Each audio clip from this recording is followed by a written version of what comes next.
Good morning, CLC family. Thank you for being here. Thank you for being a part of this service. Thank you for traveling close to the light. That was beautiful, Jeffrey. Thank you. We really appreciate that. I hope everyone is doing well out there. So thank you for that. And with that, I invite you to relax in this moment. Breathing deeply, letting any worries, any frustration or anxiety just melt away. Breathe in deeply. When you breathe out, let it be a relaxing breath. Let go of any tension or stress. And say with me, divine love through me blesses and multiplies all the good I am and have, all the good I give and receive. I am prosperous now, and so it is. Universal love enfolds me. Universal wisdom inspires me. Universal spirit enlightens me. Universal power encircles me. I am one, and all is well. As we begin the inner healing process, let me invite you to relax in quiet confidence, opening yourself to the miracle-working higher power. Now symbolize the unity of your thinking and feeling nature by touching your chest with your right hand, and let my words act as your own for your own inner healing, acceptance, and receptivity. I acknowledge that there is a power, intelligence, and wisdom greater than my own. I am in the midst of it, and it is in the midst of me, sensitive and responsive to my every thought, word, action, and feeling. I now make this true for myself by saying aloud, I acknowledge. Acknowledging the higher power working through my life, I admit that I am personally responsible for solving my own problems, while being guided and assisted by something greater than myself. As I am ready to surrender the conflicts of my ego to the wisdom of the infinite presence, I simply speak these words: I surrender. Knowing that forgiveness is the key to unconditional love and the feeling of heaven, I now unconditionally forgive anyone and everyone who has ever injured me in any way, real or imagined. And I now forgive myself for all my mistaken judgments and their resulting actions. From my deepest level of understanding, I now say, I forgive. Realizing that I continually experience the effects of my own thinking, I now choose to allow this higher power to recreate me deeply, filling my mind with thoughts that are only constructive, positive, loving, and beautiful. I call upon this divine inflow by stating aloud, I choose. I now center upon that one special idea that I am willing to accept as real for me in this coming week, visualizing the idea as already acted upon and brought to pass. In seeing my idea become a fact of my experience, I enjoy the happiness and peace of my thought fulfilled and gratefully speak these words: I accept. Knowing that I have an everlasting place in the midst of the power that sustains all creation, as well as the support of all those around me, I allow myself to relax in the peace of fulfillment and gratitude and say, I release.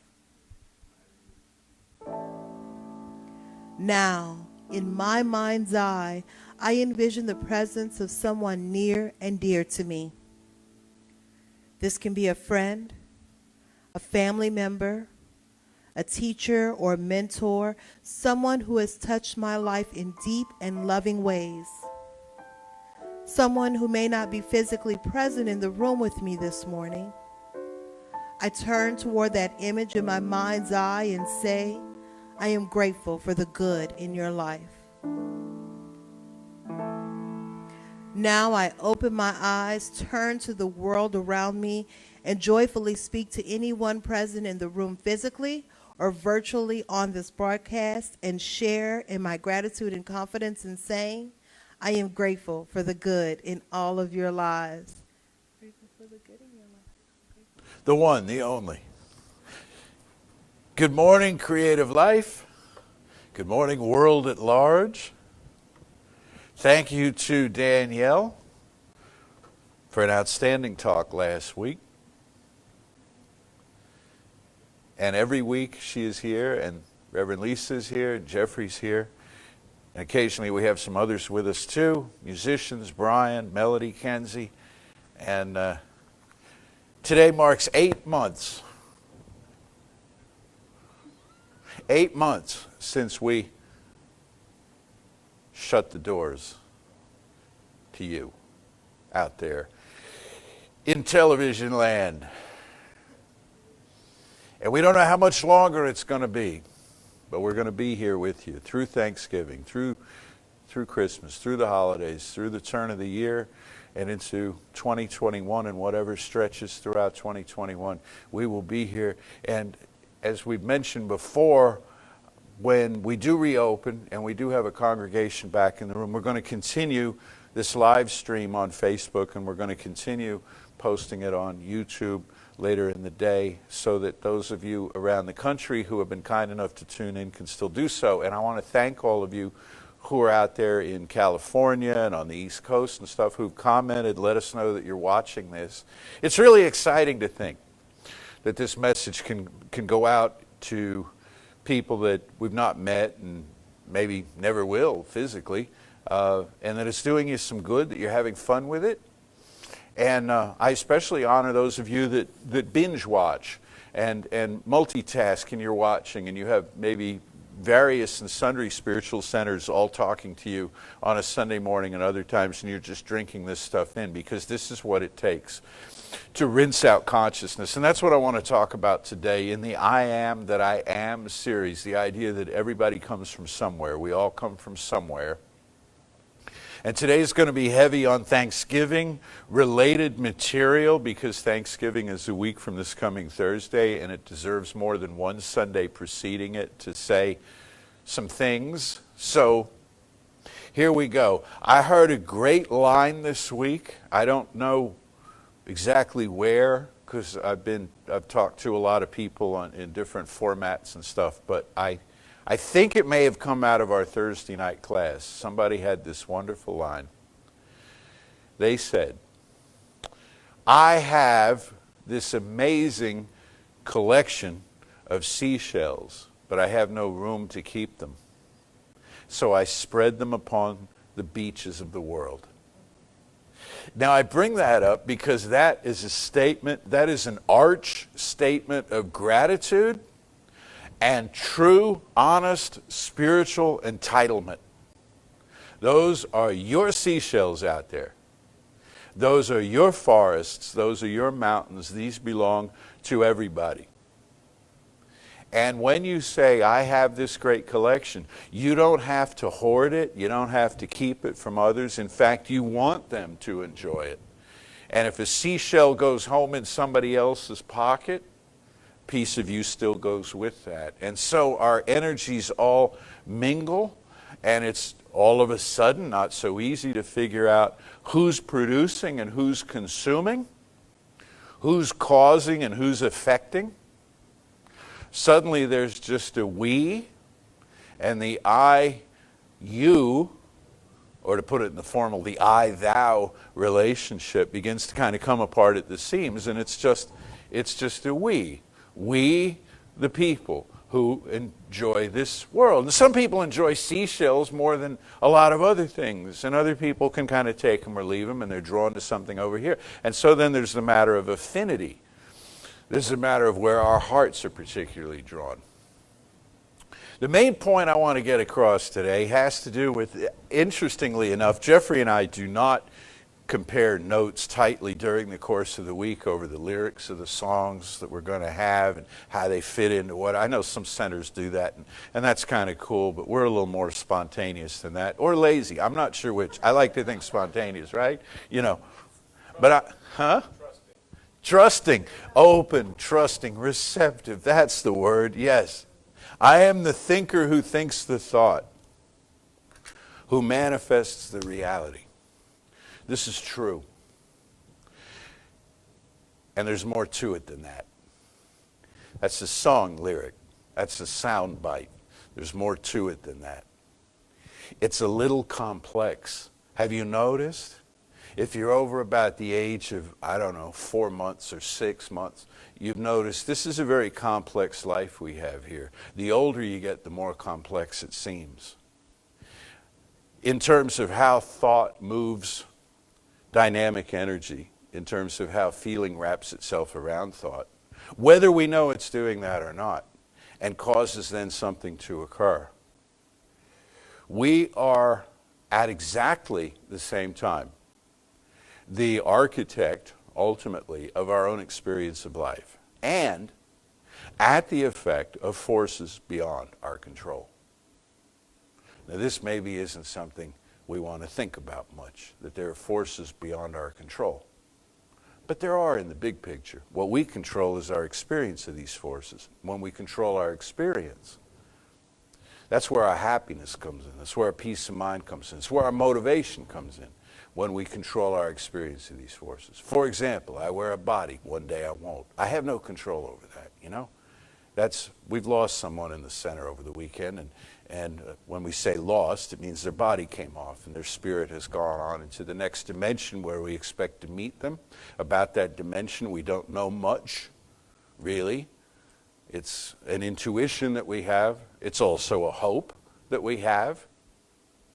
But the mortality of physical forms is not something over which we have control. I don't have a lot of control over the weather. Neither do you. Okay? It's going to do what it's going to do. I look at my phone like you do to see what's coming. And it's telling me the temperature's going to rise or fall, or there's a storm or there's not.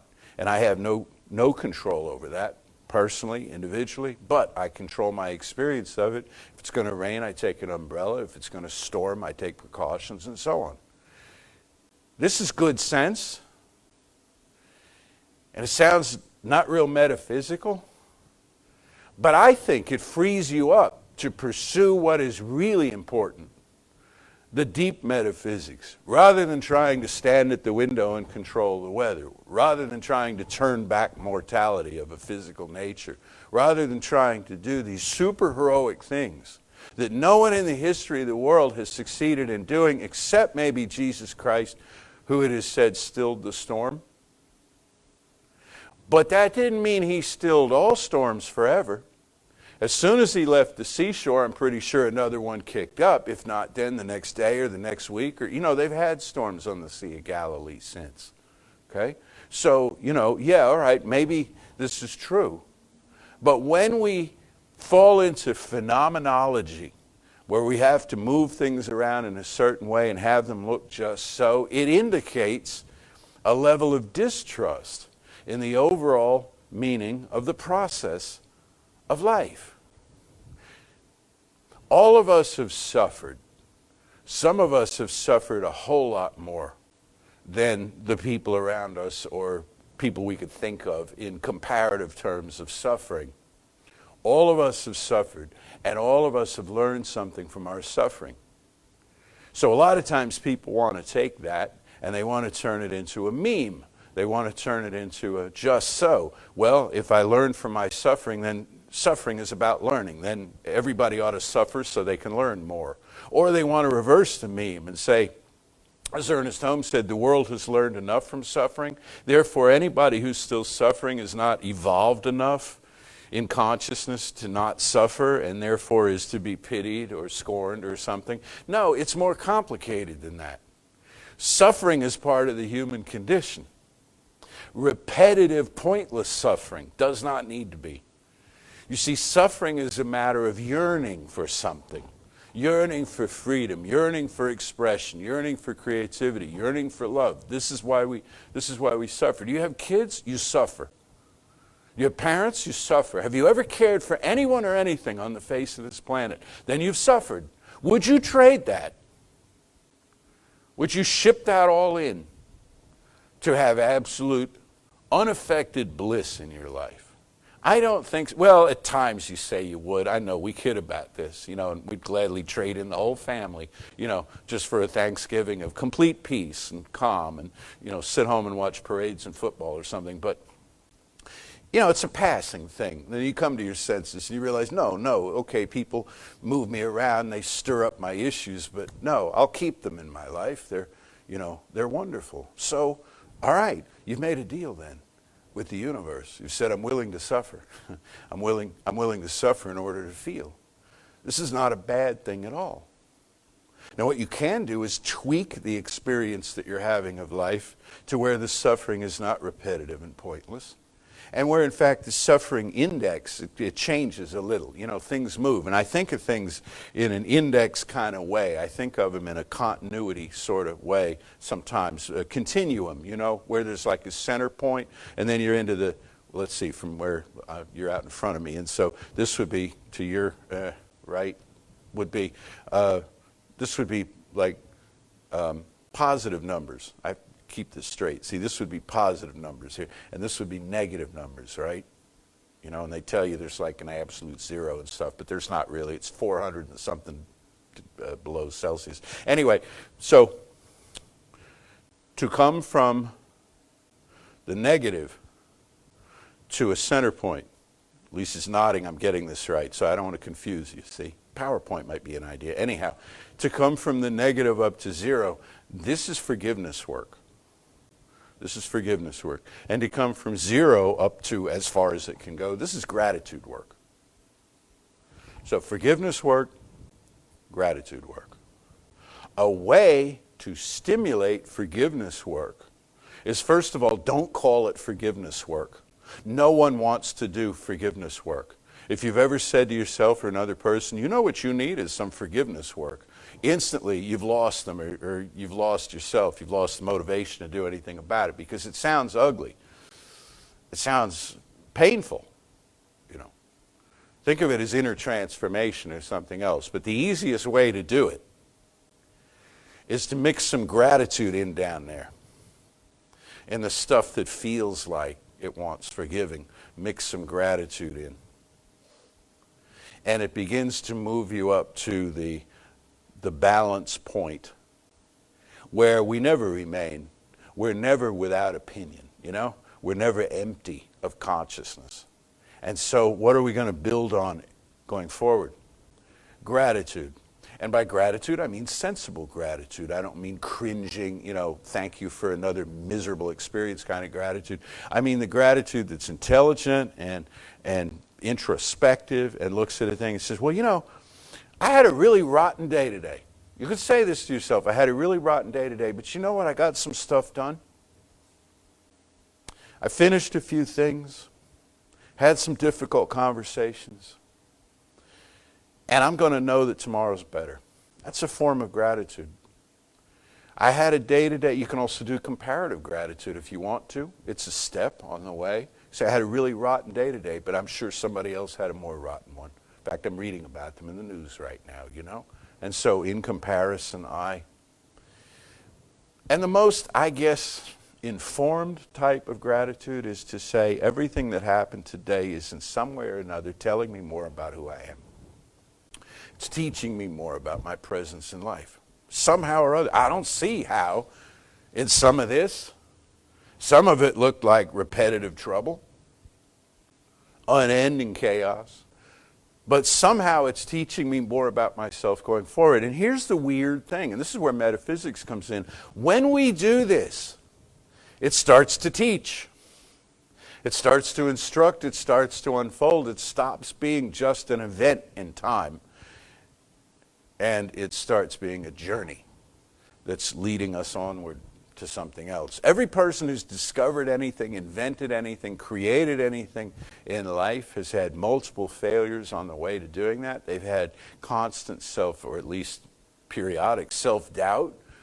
Who am I to do this? I've told you this story before of the Buddha who, when faced with all of these different temptations to turn back from his path of self-awareness, confronted the final temptation, which was the idea of who do you think you are to even be asking this?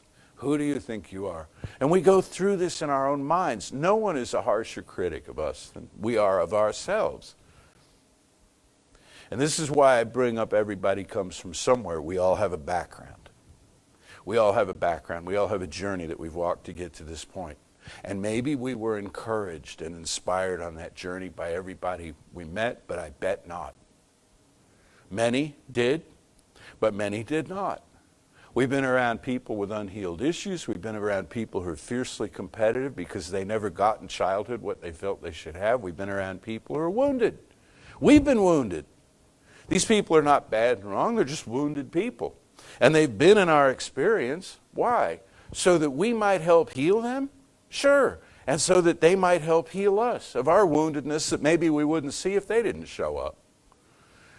See, there are times when it would be so much more convenient to just say, look, there are bad people and good people. Hang out with the good people, stay away from the bad people, and you've got it made. And then turn it into a theology and say there are good people who are saved and bad people who are doomed. Which one do you want to be?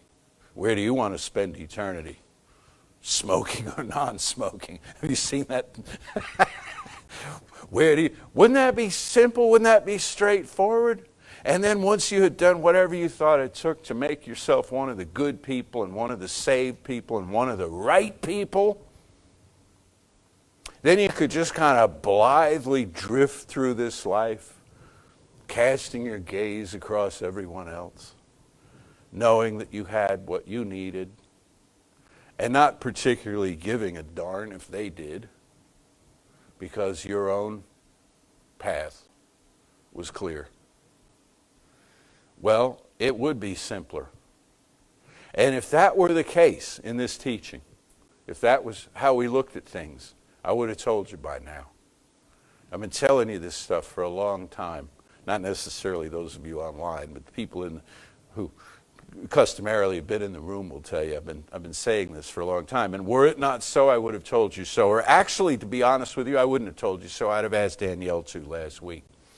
Danielle, tell everybody the bad news, would you? Here's how it is.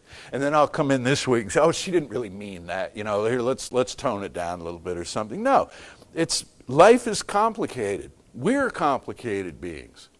All right, you didn't need me to tell you that. So what are we going to do about all of this? 2 weeks ago, in the first week of this I Am series, I pointed out that it's never too late to start a spiritual practice. That is what we're going to do about this. Start a spiritual practice. You might say I already have one, then start it again.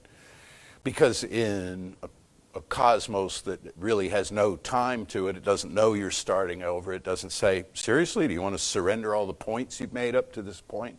Like a game on your phone, you know? You really want to delete this app and lose all your data? No.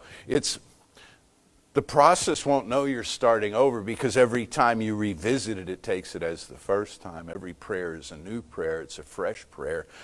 The subconscious mind, the subjective mind of the universe that we work with doesn't string stuff together in a way where it says, oh, it's you again. Now, what did you want?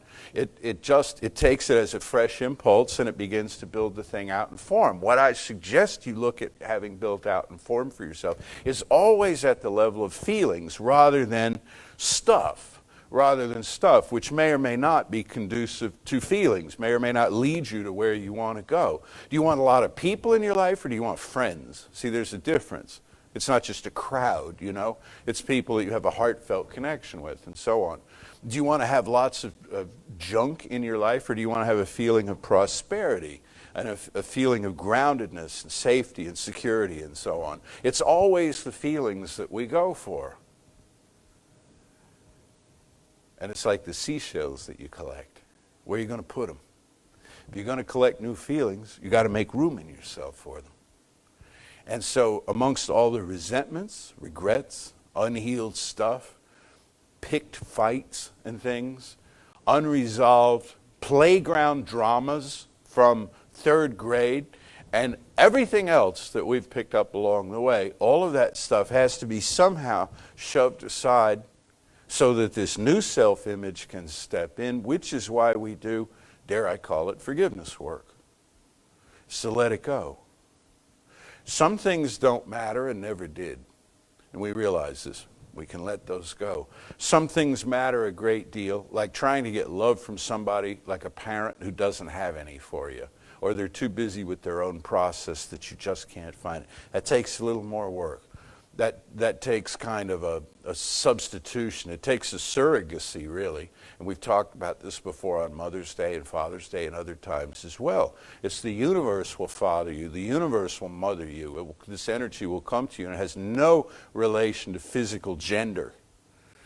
You know, unless you decide that it does, in which case you're just limiting yourself. But it comes to you, that kind of encouragement and empowerment and nurturing and so forth that you wished you'd gotten from your parents. Well, it's out there. So there's a surrogacy that has to happen. There have been times when you thought you didn't get what you needed from who you thought you should get it from. Are you willing to get it from somebody else? Are you willing to get it from someplace else? If you are, then you can. It's as simple as that, and as complicated as that. Because now we have to refashion and reposition ourselves in consciousness. If you make room in yourself for personal power through spiritual work, through having a spiritual practice, whereas it's pointed out in Scripture, the word that I speak goeth forth from my mouth and prospereth the thing whereunto I send it. Does not return unto me void.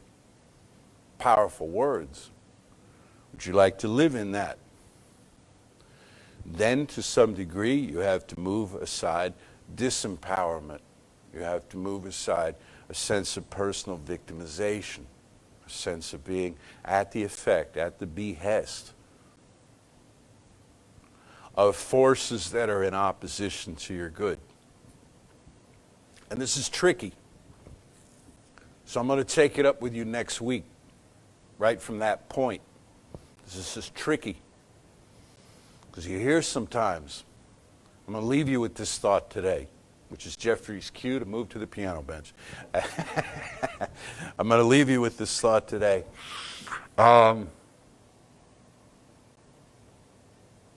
The idea that we create our own reality is a wonderful idea. And very true in the sense of our experience of our own reality. But like any spiritual truth, you can use it as a club to beat yourself or other people over the head with. Well, why did you create that? Now that's a rude and insulting thing to ask somebody, isn't it? And we probably wouldn't, because we have manners. But we have no hesitation asking ourselves that. You fool, why did you create that again? We got to lighten up.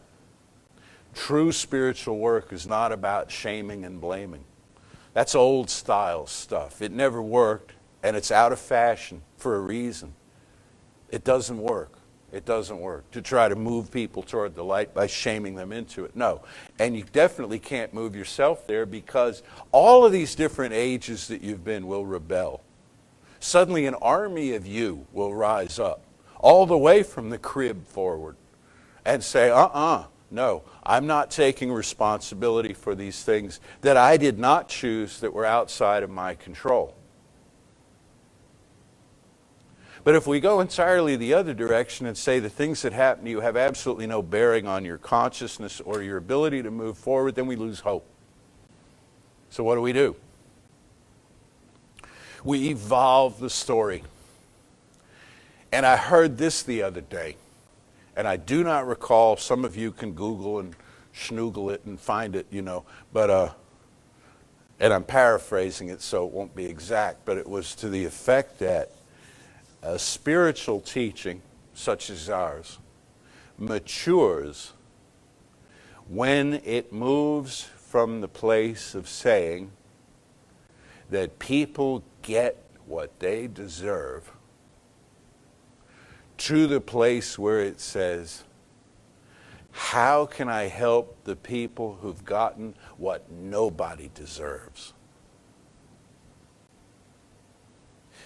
We have gotten in our lives some things nobody deserves. We've had loss, we've had illness, we've had insult, we've had injury, each one of us in some way. To look at that and say, I did not deserve this. Why not?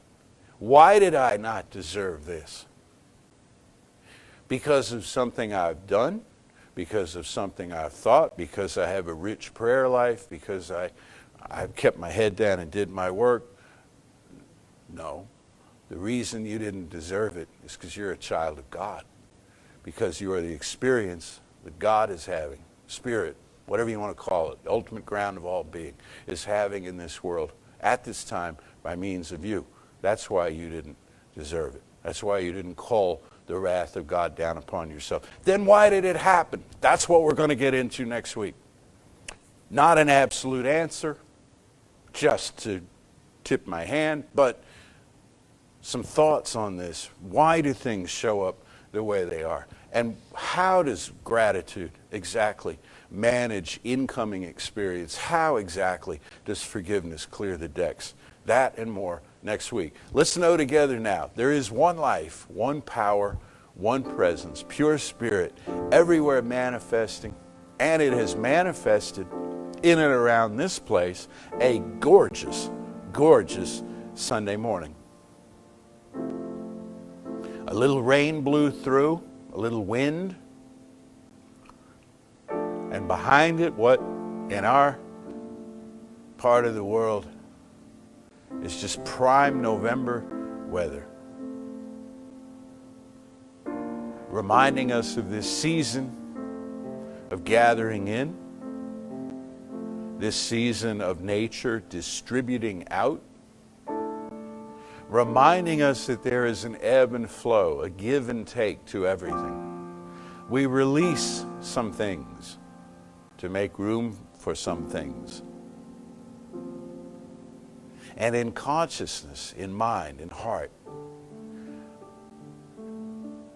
we do great deep work. I affirm and know for each person listening that you know who you are in the deepest possible sense. You know what inspires you, what moves you, what is your seashell collection. You know what you want more of, and you know what you're ready to be done with.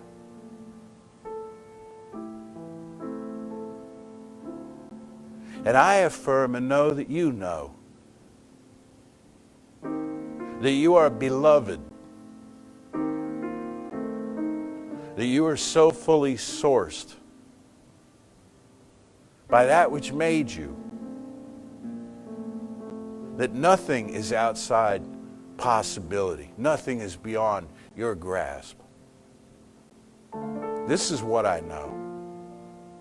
And I have seen it so in the lives of so many who changed their mind about their relationship to the one and realized it wasn't about whether God approved of them or loved them or wanted the best for them, because that part is unquestionable.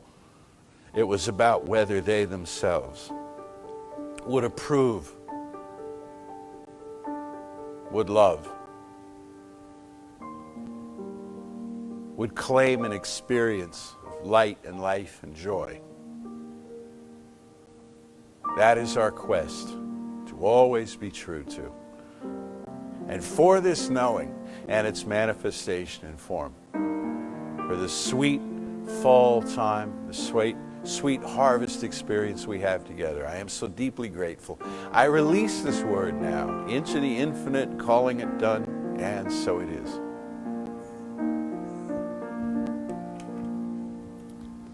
Okay. I absolutely adore that you find new and wonderful ways to play that song differently so many times. Which you can't see, I'm talking to Jeffrey, so, because I turned the camera before I moved.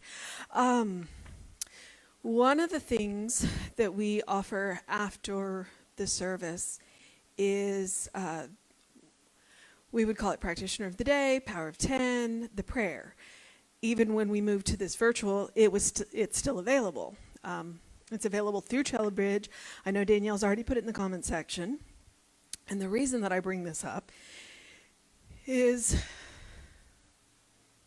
all right, this may be harder than I thought it was going to be. Because our Practitioner of the Day, if you read the email, was going to be Shirley Sandlin.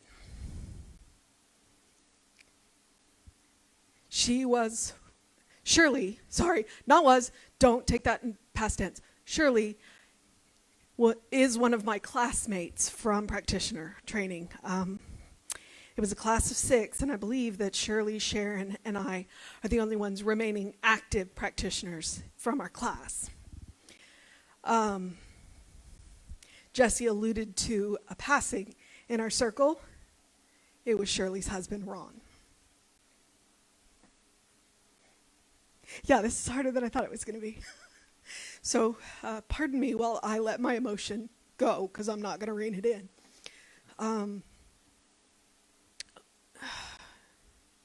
Because Shirley is a beloved member of our center. She is a beloved practitioner. And so I'm going to ask you to hold her now in the peace and love in the comfort of spirit. And Ron's son, Lee, as well. And I do want you to know, simply because of one of the other things that I do is I work in a health food store.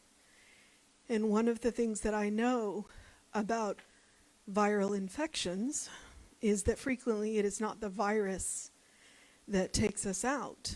It's the secondary bacterial infections. So it is important now that we continue to move through this experience with this virus and all viruses and continue to keep our safety protocols in place with the physical distancing and the masks and the hand washing, because it's never just one thing. As Jesse said, we're complicated. Our immune system is complicated, and we want to give it as much support as we can. So that's my soapbox, and I'm going to get off my soapbox and get into prayer. I'm going to take a nice deep breath, so I'm going to encourage you to take a nice deep breath because I know right now I really need it. So please breathe deep. Breathe in that crisp fall air. Breathe it all the way down. And as you release the breath, relax. Relax into the warm, safe comfort that you are. Take one more nice deep breath. And as you breathe in the love of spirit. And as you relax and breathe out, breathe that love of spirit back out. And know that it comes from an inexhaustible source. I know that there is one life, one power, one presence, one love. And I know that that love flows through me, in me, as me. Just as I know that it flows through each and every one of you. And so I speak my word now, knowing that this love, this peace, this comfort flows in, around, and through each and every person that knew, cared, and loved Ron Sandlin. And I hold a special moment in my heart for that love, peace, and comfort of spirit for Shirley. That she know that the CLC family is wrapping her in a blanket of absolute love, absolute care, and support. And so too do we pass that blanket on into her family and his family. And for all of the people who cared for Ron recently, we know that they're the hands and feet of God, and that we wrap them in the same comfort. And I know this with gratitude, and I relax, I release, and so it is. Say with me now, something wonderful is happening through me. I feel it in my body. I feel it in my mind. I feel it in everything I am. I choose it. I trust it. I use it. And I love it. And so it is. So do you.